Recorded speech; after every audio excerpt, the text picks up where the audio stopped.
Hello दोस्तों, सी programming के इस वीडियो लेक्चर सीरीज के लेक्चर 7 में हम देखने वाले हैं कंट्रोल स्टेटमेंट। अब कंट्रोल स्टेटमेंट किसे कहा जाता है? हमने अब तक के जो प्रोग्रामिंग देखे उनमें क्या होता है, हमारे प्रोग्राम का जो एग्जीक्यूशन है वो मेन फंक्शन से स्टार्ट होता है और line by line code execute होता है। लेकिन कई ऐसी सिचुएशन होती है जहां पर हमें कोई कोड की जो लाइन है वो स्किप करनी होती है और कोई लाइन ऐसी भी होती है जिन्हें हमें रिपीटेटिवली एग्जीक्यूट करना पड़ता है। तो उसके लिए जिसका यूज किया जाता है उसे कहा जाता है कंट्रोल स्टेटमेंट। तो सी प्रोग्रामिंग में जो कंट्रोल स्टेटमेंट है वो बेसिकली टू कैटेगरीज में डिवाइड किए गए हैं, decision control statement and loop control statement. अब ये कैटेगरी क्यों बनाई गई है? जो डिसीजन कंट्रोल स्टेटमेंट होते हैं वो डिसीजन के बेसिस पर कुछ लाइन स्किप कर देते हैं और कुछ लाइन एग्जीक्यूट कर देते हैं, इसलिए उसे डिसीजन कंट्रोल कहा जाता है। और जो लूप कंट्रोल स्टेटमेंट होते हैं इनमें जो कंडीशन स्पेसिफाई की होती है उस कंडीशन के बेसिस पर ये जो है रिपीटेटिवली एग्जीक्यूट होते हैं, इस वजह से इन्हें लूप कंट्रोल स्टेटमेंट कहा जाता है। अब decision control statement again divided into two types, conditional statement and unconditional statement. जिन स्टेटमेंट में कंडीशन स्पेसिफाई की होती है और उस कंडीशन के बेसिस पर अगर वो एग्जीक्यूट होते होंगे तो उन्हें कंडीशनल स्टेटमेंट कहा जाता है। और कुछ स्टेटमेंट में कंडीशन स्पेसिफाई नहीं की होती है तो उन्हें अनकंडीशनल स्टेटमेंट कहा जाता है। जो कंडीशनल कंट्रोल स्टेटमेंट है उनमें आते हैं इफ एल्स एंड स्विच, और जो अनकंडीशनल कंट्रोल स्टेटमेंट है उनमें आते हैं break, go to and continue. और उसके बाद जो सेकंड कैटेगरी हमने देखी थी लूप कंट्रोल स्टेटमेंट उनमें भी दो टाइप्स हैं, entry control loops and exit control loop. अब ये एंट्री कंट्रोल लूप क्या होते हैं? जो सबसे पहले कंडीशन चेक करते हैं, अगर कंडीशन सेटिस्फाइड हुई, कंडीशन अगर ट्रू हुई, तभी इनमें लिखा हुआ कोड जो है रिपीटेटिवली एग्जीक्यूट होता है। और इनमें जो दो लूप आते हैं वो है for loop and while loop. और जो सेकंड कैटेगरी है एग्जिट कंट्रोल लूप, उनमें क्या होता है, तो सबसे पहले जो स्टेटमेंट लिखे हुए होंगे वो एग्जीक्यूट होते हैं और बाद में जाकर कंडीशन बॉटम को चेक होती है। तो अगर कंडीशन फॉल्स भी हुई तभी ये जो लूप है वन टाइम एग्जीक्यूट होते हैं, इसलिए उन्हें एग्जिट कंट्रोल लूप कहा जाता है। तो इस वीडियो लेक्चर में हम जो इनमें कंट्रोल स्टेटमेंट में फर्स्ट कैटेगरी है डिसीजन कंट्रोल स्टेटमेंट, उनमें जो सबसे पहले जाता है इफ एल्स स्टेटमेंट, ये जो है आज के वीडियो में हम देखने वाले हैं। तो इफ एल्स स्टेटमेंट कैसे वर्क करता है? The if else statement in the C is used to perform the operations based on the some specific condition.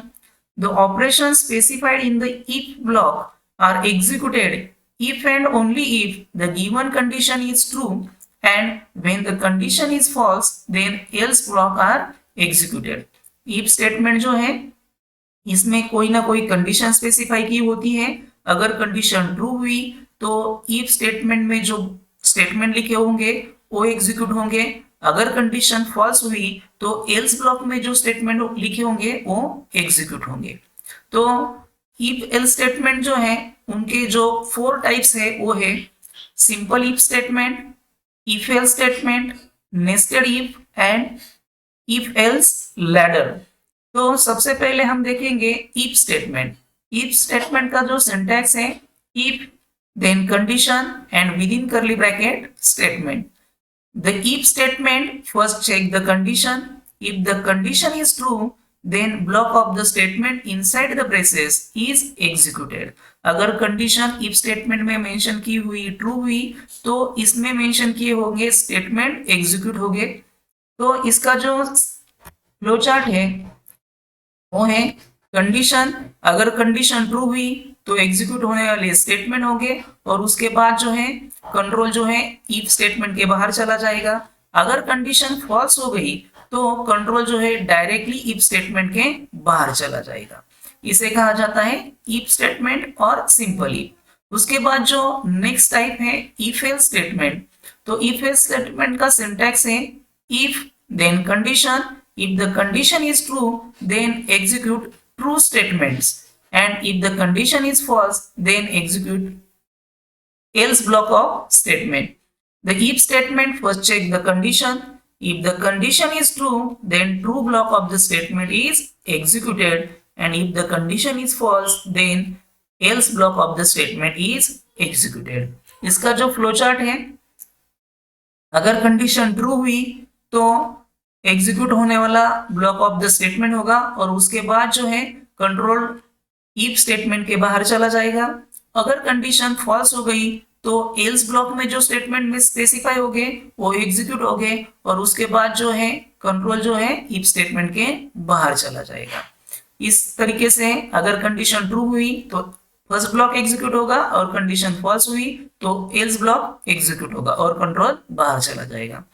और उसके बाद जो नेक्स्ट टाइप है वो है nested if statement. Nested if statement का किसे कहा जाता है? अगर इफ कंडीशन में अगेन इफ कंडीशन आ गई तो उसे नेस्टेड इफ स्टेटमेंट कहा जाता है।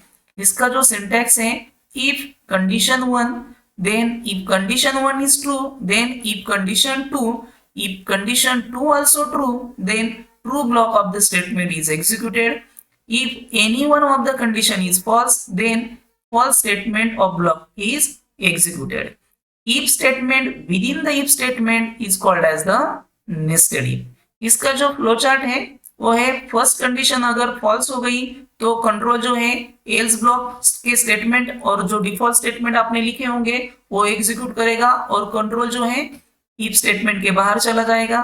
अगर फर्स्ट कंडीशन ट्रू हुई तो सेकंड कंडीशन चेक की जाएगी। अगर सेकंड भी कंडीशन ट्रू हुई तो फर्स्ट स्टेटमेंट ब्लॉक जो है वो एग्जीक्यूट होगा, और कंट्रोल जो है इफ स्टेटमेंट के बाहर चला जाएगा। ये जो हुआ नेस्टेड इफ स्टेटमेंट हुआ। उसके बाद जो है एल्स इफ लैडर जो फोर्थ टाइप है, इसका जो सिंटैक्स है वो है इफ कंडीशन 1 देन एग्जीक्यूट होने वाले जो स्टेटमेंट है वो स्टेटमेंट 1। अगर कंडीशन फॉल्स हो गई तो एल्स पार्ट में अगेन कंडीशन 2 चेक होगी। अगर कंडीशन 2 चेक हो ट्रू हुई तो कंडीशन 2 में जो स्टेटमेंट लिखे होंगे वो एग्जीक्यूट हो गए। अगर कंडीशन 2 भी फॉल्स हो गई तो एल्स ब्लॉक में कंडीशन 3 चेक की जाएगी, और अगर वो ट्रू हुई तो जो स्टेटमेंट होंगे वो एग्जीक्यूट हो गए। अदरवाइज जो डिफॉल्ट स्टेटमेंट लिखा जाएगा वो एग्जीक्यूट होगा। इसमें क्या होता है, हर एल्स पार्ट में जो है न्यू कंडीशन अराइज होती है, तो इस वजह से इसे एल्स इफ लैडर कहा जाता है। इसका जो फ्लो चार्ट है, if the condition 1 is true then statement 1 is executed and control goes to outside the loop. If the condition 1 is false, then condition 2 is checked. If the condition 1 is true, then statement 2 will be executed and control goes outside the if statement. If the condition 1 is also false, then condition 3 is checked, and the process is still continue until the default statement. ये जो हो गया else if ladder का flow chart. तो ये हुए if else statement. अब if else statement के जो प्रोग्राम है वो हम नेक्स्ट लेक्चर में देखेंगे। तो आज के लेक्चर में बस इतना ही।